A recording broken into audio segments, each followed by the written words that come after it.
اعوذ باللہ من الشیطان الرجیم بسم اللہ الرحمن الرحیم نحمده ونصلی ونسلم علی رسولہ الکریم اما بعد فاعوذ باللہ من الشیطان الرجیم بسم اللہ الرحمن الرحیم واجب الاحترام گرامی قادر معزز سامعین حضرات،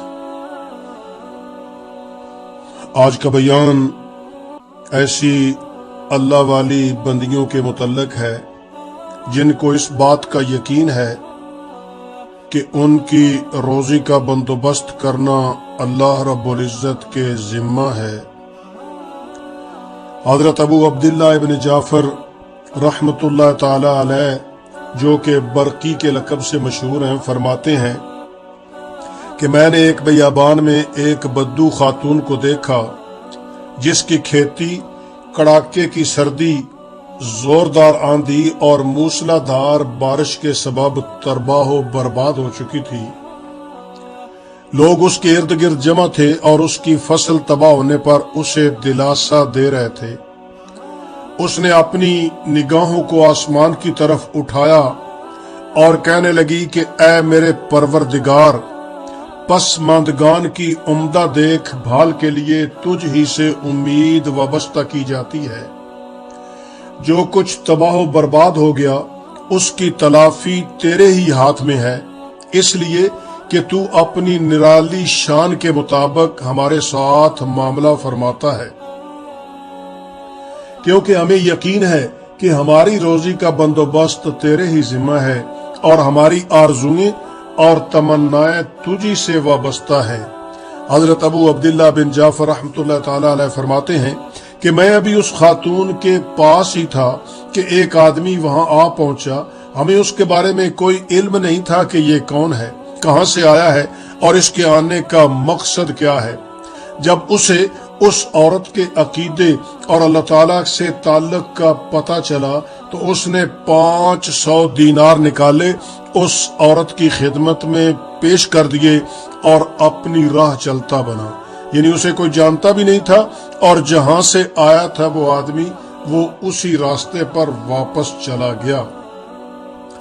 اس میں کوئی شبہ نہیں کہ جو آدمی بھی اللہ رب العزت پر کامل اعتماد کرے گا اور تقوی اختیار کرے گا، وہ کبھی نعمت خداوندی سے محروم نہیں رہے گا۔ نیز اللہ رب العزت اسے ایسے راستے سے، ایسی جگہ سے روزی بہم پہنچائیں گے جس کا وہ کبھی گمان بھی نہیں کر سکتا تھا۔ اس سے اللہ رب العزت کے اس فرمان مقدس کی بھی وضاحت ہوتی ہے۔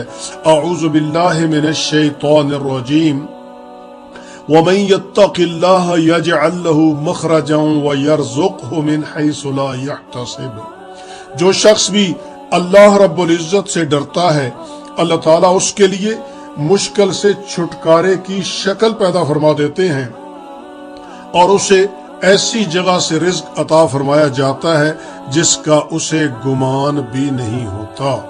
یہ اللہ رب العزت کے نیک بندی تھی جسے اللہ رب العزت نے خزانہ غیب سے رزق عطا فرمایا تھا۔ بے عین ہی اسی قسم کا ایک واقعہ فضائل صدقات کے اندر مذکور ہے۔ حضرت عتبہ غلام رحمت اللہ تعالی علیہ کہتے ہیں کہ میں بصرہ کے جنگل میں جا رہا تھا، میں نے جنگلی لوگوں کے چند خیمے دیکھے جن کی کھیتی وہاں تھی۔ ان خیموں میں سے ایک خیمے میں ایک مجنونہ لڑکی تھی۔ میں نے اس کو سلام کیا، اس نے میرے سلام کا جواب نہیں دیا اور اس نے چند شعر پڑھے جن کا ترجمہ یہ ہے کہ وہ زاہد اور عابد فلاح کو پہنچ گئے جنہوں نے اپنے مولا کی رضا کے لیے اپنے پیٹوں کو بھوکا رکھا، انہوں نے راتوں کو اپنی آنکھوں کو جگایا، ان کی ساری رات ایسی حالت میں گزرتی ہے کہ وہ مشاہدہ کرتے رہتے ہیں۔ ان کو حق تعالی شانو کی محبت نے ایسے حیرت میں ڈال رکھا ہے کہ دنیا دار ان کو مجنون سمجھتے ہیں، حالانکہ زمانے کے سب سے زیادہ عقل مند لوگ یہی حضرات ہیں۔ لیکن ان کو ان کے احوال نے بے چین کر رکھا ہے۔ عتبہ کہتے ہیں کہ میں اس مجنونہ کے قریب گیا اور میں نے پوچھا کہ یہ کھیتی کس کی ہے؟ کہنے لگی کہ اگر صحیح سالم رہی تو پھر ہماری ہے۔ میں اس کے بعد دوسرے خیموں کی سیر کرتا رہا، اتنے میں بڑے زور کی بارش شروع ہو گئی اور آسمان سے ایسا موسلا دھار پانی برسا گویا مشکوں کے منہ کھل گئے ہوں۔ میں نے سوچا کہ اس مجنونہ کو دیکھوں وہ اس بارش کے متعلق کیا کہتی ہے، کیونکہ اس بارش میں اس ساری کی ساری کھیتیاں برباد ہو گئی تھیں۔ میں نے جا کر دیکھا تو اس کی کھیتی بھی بالکل پانی میں ڈوب گئی تھی اور وہ کھڑی ہوئی کہہ رہی تھی، قسم ہے اس پاک ذات کی جس نے اپنی خالص محبت کا کچھ حصہ میرے دل میں رکھ دیا ہے، میرا دل تجھ سے راضی رہنے میں بالکل پختہ ہے۔ پھر وہ میری طرف متوجہ ہو کر کہنے لگی، دیکھو جی، اسی نے تو یہ کھیتی جمائی تھی، اسی نے اسے پیدا کیا، اسی نے اس سے سیدھا کھڑا کیا، اسی نے اس میں بالیں لگائیں، اسی نے ان بالوں میں غلہ پیدا کیا، اسی نے بارش برسا کر اس کی پرورش کی، اسی نے اس کی ضائع ہونے کی حفاظت کی، اور جب اس کے کاٹنے کا وقت بالکل قریب آ گیا تو اسی نے اس کو ضائع کر دیا۔ پھر اس نے آسمان کی طرف منہ کر کے کہا کہ یہ ساری مخلوق تیرے ہی بندے ہیں اور ان سب کی روزی تیرے ہی ذمہ ہے، تو جو چاہے کرے، تجھے اختیار ہے۔ میں نے اسے کہہ دیا کہ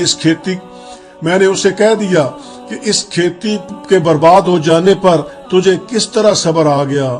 کہنے لگی کہ عتبہ چپ رہو، میرا مالک بڑا غنی ہے، بڑا قابل تعریف ہے، اس کی طرف سے ہمیشہ نئی روزی ملتی رہتی ہے، تمام تعریفیں اس پاک ذات کے لیے ہیں جو میرے ساتھ میری خواہش سے زیادہ انعام فرماتا رہا۔ عتبہ کہتے ہیں کہ جب بھی مجھے اس کی حالت یاد آتی تو مجھے بے اختیار رونا شروع ہو جاتا، اس لیے کہ اس نے ایسے الفاظ کہے تھے کہ اسنا یا الہی ما شئتا فإن رزقی علیکا، اس کا اتنا پختہ یقین تھا۔ کہنے لگی کہ اے میرے پروردگار، جو چیز چاہے کرو، تجھے کون پوچھنے والا ہے؟ ہاں اتنی بات ضرور ہے کہ میرا رزق تو تیرے ذمے ہے۔ اور حضور فخر دو عالم صلی اللہ تعالی علیہ وسلم نے ارشاد فرمایا ہے کہ رزق آدمی کو اس طرح تلاش کرتا ہے جس طرح آدمی کو موت تلاش کرتی ہے۔ جو آدمی کے مقدر کے اندر اللہ رب العزت نے رزق لکھا ہے وہ اسے ضرور ملے گا، نہ تو وقت سے پہلے مل سکتا ہے اور نہ ہی جو اللہ رب العزت نے مقدر میں کیا ہے اس سے زیادہ مل سکتا ہے۔ دعا ہے اللہ رب العزت ہمیں تقوی اختیار کرنے کی اور اپنی ذات پر راضی رہنے کی اور اپنی ذات پر مکمل بھروسہ کرنے کی توفیق عطا فرمائے۔ وآخر دعوانا ان الحمد للہ رب العالمین۔